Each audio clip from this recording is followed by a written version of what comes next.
Hola, ¿qué tal? Muy buenas noches, tardes para todos. Hoy 22 de noviembre del 2023 a las 6:22 de la tarde. Los saluda Julián Giraldo, gestor analista técnico de la empresa Quantum Group.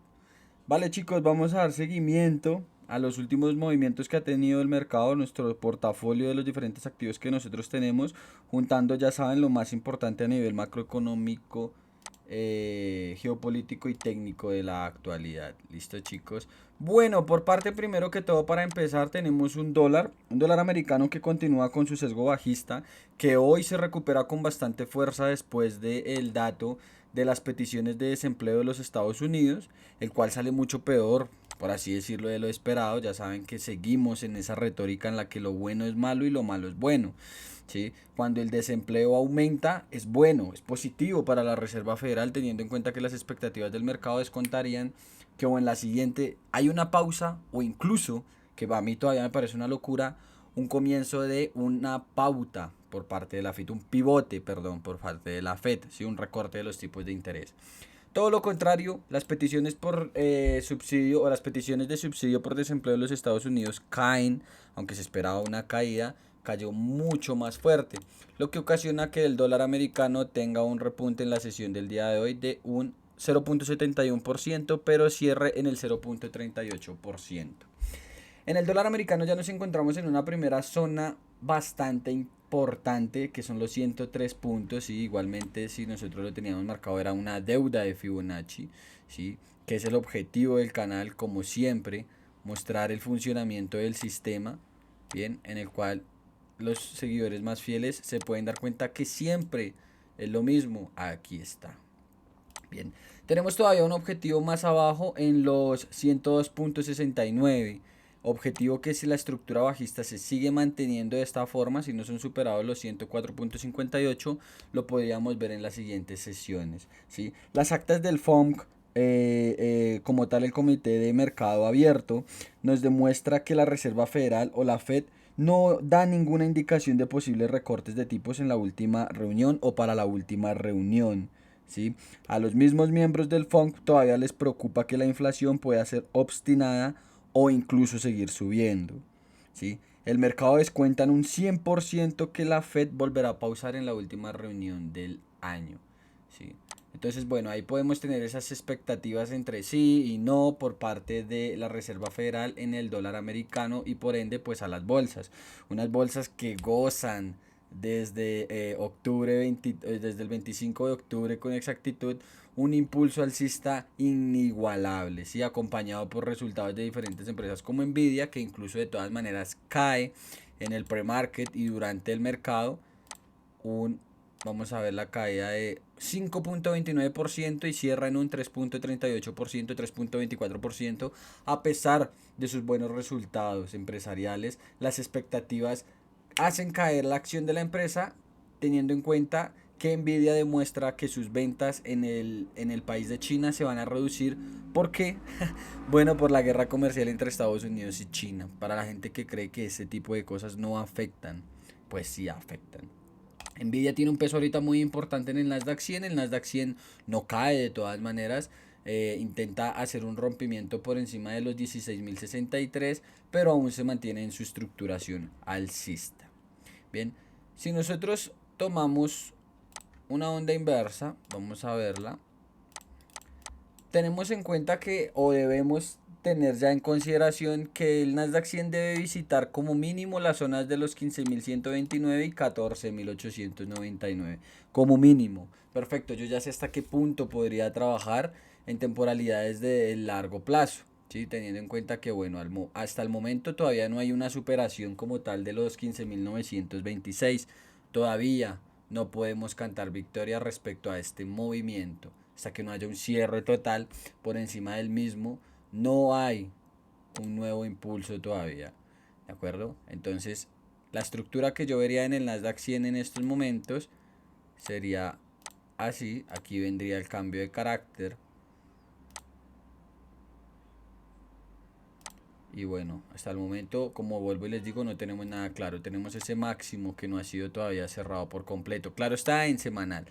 En la estructuración del mediano plazo, podríamos decir que sí, ya ha habido un quiebre de la estructura, bien, y que pues las compras van a seguir siendo más importantes o van a salirnos mejor que las ventas. ¿De acuerdo? Sin embargo, en el corto plazo, esto es un gráfico que voy a analizar de cero nuevamente para irle haciendo el seguimiento.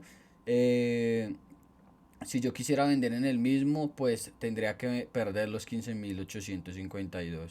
No hay de otra. Y la entrada en compra se hubiera ido aquí, en este punto. Este punto todavía no me da absolutamente nada. Tal vez en estructuras más pequeñas, sí.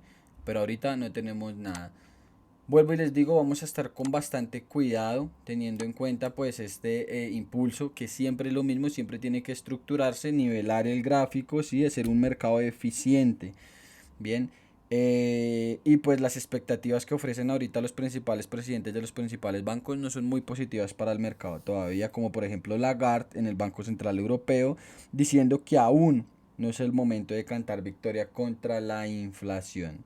Sí, por parte de las guerras, bueno, tenemos un pacto mundial por la paz en el que Qatar, Egipto y Estados Unidos consiguen reunir a el grupo terrorista Hamas con el gobierno de Israel para llegar a una tregua de 4 días en los que también se liberarán rehenes. ¿Sí? En el proceso de esos 4 días se irán liberando rehenes a cambio de que no se ataque más la región o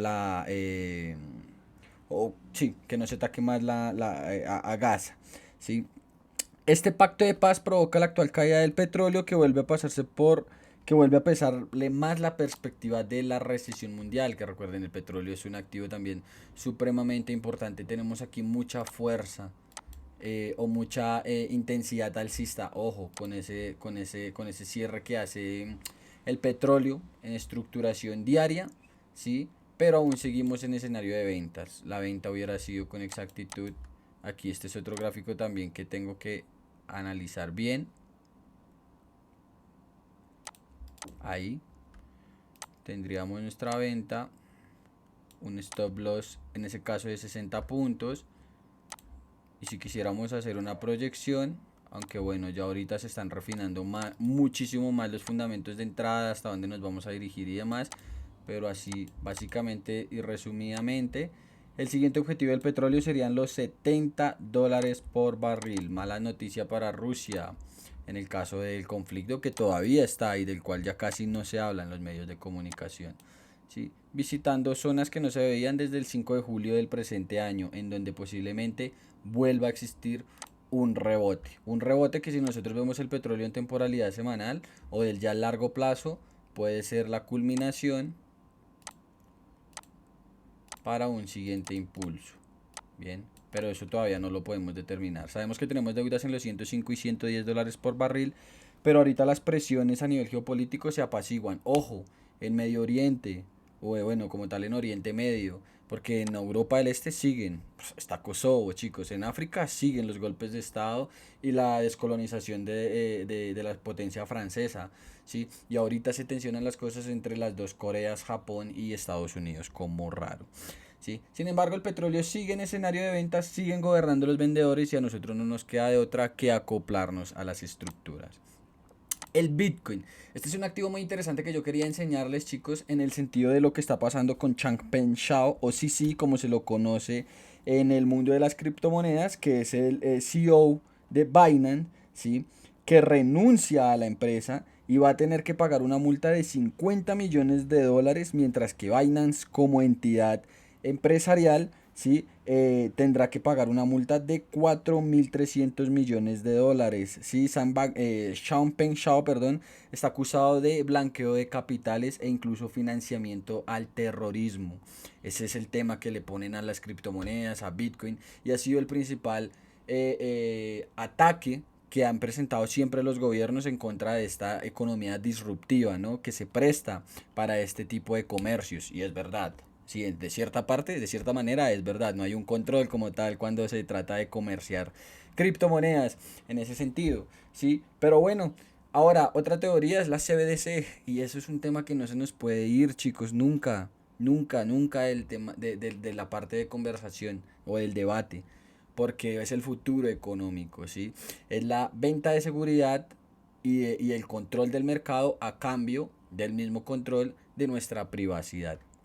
Bien, A nivel técnico, Bitcoin ya se encuentra en una primera zona de interés para posiblemente tener un rechazo a la baja y visitar zonas en los 29.000 o 27.000 dólares por BTC, donde tenemos deudas, ¿sí? Y en donde todo este impulso no ha sido oxigenado. Impulso que después de toda la gran subida termina con el volumen. Fíjense que después de que empiezan estos últimos máximos demostrando agotamiento del precio, también se demuestra un agotamiento del volumen. Aquí no hay volumen, esta subida no viene apoyada por el volumen, no viene apoyada por los compradores y entonces nos demuestra una debilidad. Así que mucho ojo porque posiblemente esa compra que nosotros teníamos yo ya la saqué y habíamos o podríamos dejar una idea de venta aquí. Tendríamos un stop aproximadamente de un 3.71%. Vuelvo y les digo, lo voy a refinar más para el video del día de mañana, ¿sí? Y tendríamos un take profit. Yo lo dirigiría a esta zona de un 24%.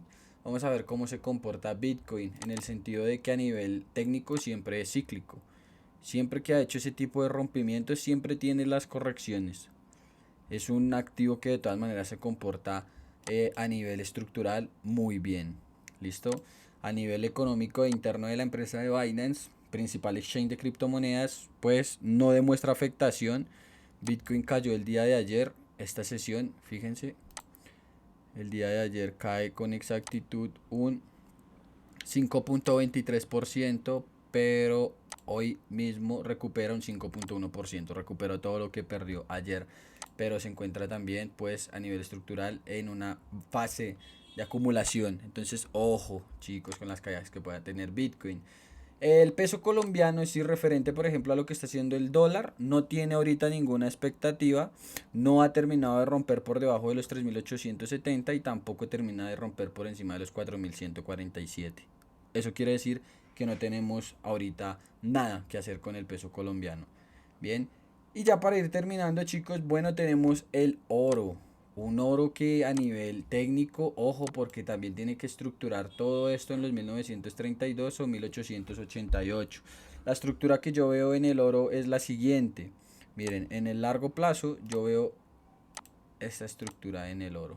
Hasta aquí, no me atrevería a enviarlo a mínimos, ¿sí? Teniendo en cuenta, por ejemplo, la compra masiva que siguen haciendo los gobiernos de todo el mundo como Rusia, Egipto, China, la misma Turquía masivamente de oro, ¿sí? Mucho menos a nivel técnico, por ejemplo, con esto conocido como el triple techo, un triple techo, encima de esto hay mucha liquidez, entonces posiblemente el oro experimente en las siguientes sesiones, por ejemplo, para el año 2024, un rompimiento por encima de los 2.073 dólares o 2.084 dólares, que ha sido el máximo histórico. Pero antes de eso necesitará esa fuerza, necesitará ese impulso, ¿sí? Si yo quisiera vender hasta esos niveles, bueno, yo esperaría realmente el rompimiento de los 1965 dólares por onza. Pero vamos, si rompe los 1984, vienen siendo mejores argumentos para que el oro siga cayendo. Ojo con esa fortaleza del dólar, tenemos que ver también los bonos a 30 años en los cuales ya nos demuestran una desinversión de la curva, teniendo en cuenta que por ejemplo el bono a 10 años se encuentra en el 4.40% y el bono a 2 años en el 4.89%. La diferencia ya es muy mínima, eso se lo conoce como la desinversión de la curva, empieza a mirar hacia arriba, nos vamos a una recesión. Harding o Lofting no lo sabemos todavía. Si los datos de la economía todavía no nos demuestran un hard landing o un soft landing, un aterrizaje duro o un aterrizaje suave. Bien, por el momento, ojo con ese posible repunte que pueda tener el dólar para que llegue a mitigar los objetivos que tienen los 110 puntos o 107 puntos. Listo, pendientes con eso. Vale chicos, ojo con Bitcoin y esa posible caída y la oportunidad que nos puede dar de todas maneras en ventas. Y con la bolsa como tal en el Nasdaq 100. Listo, ya saben que quien dice Nasdaq 100 dice SP500. El petróleo sigue azotado por la posibilidad de la recesión y mucho más ahora con esa tregua en la que llega Israel y Hamas, ¿sí? Que apacigua un poquito el conflicto, bien, y sigue cayendo el mismo. ¿Listo? Ah, otra cosa también importante para la caída del petróleo. Estados Unidos está a punto de producir más petróleo a nivel histórico que la misma Arabia Saudí y el mismo y la misma Rusia. Increíble. Estados Unidos es un jugador increíble. Pero bueno, chicos, eso sería todo por mi parte. Hay muchos datos más, por ejemplo, lo que está pasando con Sam Altman en Microsoft, ¿sí? Que es lo mismo que le pasó a Steve Jobs cuando fue despedido de Apple, ¿sí? Esa potencialidad que tiene ahorita Microsoft, que está en máximos históricos, la deuda mundial que ahorita asciende a 225 billones de dólares, ¿sí? Que nos van a mandar a una burbuja, ¿sí? O a una depresión igual que la de 1929 y no voy a parar de decirlo, chicos, porque son los datos, ¿vale? Ahora sí, si les gustó el video, chicos, recuerden que nos pueden ayudar con un like, suscribiéndose al canal y activando la campanita de notificaciones para que estén al tanto de todas las actualizaciones diarias que subimos a nuestro canal de YouTube. Les habló Julián Giraldo, muchísimas gracias y hasta luego, que estén muy bien.